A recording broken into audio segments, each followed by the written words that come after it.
Hello, কেমন আছেন আপনারা সবাই? আমি আপনাদের রাজপ্রতাপ বসু। সবার প্রথমে জানাই আমার সকল ভারতীয় শ্রোতাদের অসংখ্য শুভেচ্ছা এবং অভিনন্দন, কারণ কালকে আমাদের টিম খুব ভালোভাবেই এবং তৃতীয়বারের জন্য ওয়ার্ল্ড কাপ জিতলো। তার জন্য সবাইকে রইল শুভকামনা এবং শুভেচ্ছা। এবং সর্বোপরি যে জন্য শর্টস ভিডিওটি করা, আমাদের তপোবন সিরিজের অন্তিম গল্প জলন্ধরের তীরে আজ ঠিক রাত 9টায় যেমনটা কথা ছিল আসতে চলেছে শুধুমাত্র রাজপ্রতাপের থেকে। তাই শুনতে ভুলবেন না এবং জানাতে ভুলবেন না গল্পটি কেমন লাগলো। এবং আমাদের পরবর্তী গল্পের আপডেটস গুলো কিন্তু এই গল্পেরই শেষে আহ, আপনার মেনশন করা রয়েছে।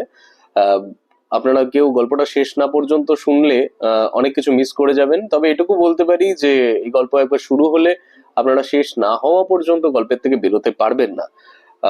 জানিয়ে রাখি, সুচরিতা কাঁড়ার নস্করকে, যিনি এই সিরিজটি পুরো সিরিজটি লিখেছেন, যিনি, তাকে অসংখ্য ধন্যবাদ।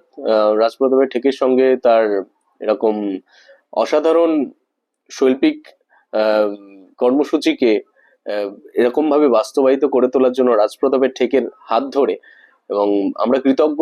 তিনি অনেক প্রতিকূলতার মধ্যেও গল্প লিখে দিয়েছেন শুধুমাত্র আপনাদের জন্যই। আমিও অনেক জোর জবরদস্তি করে গল্প নিয়েছি।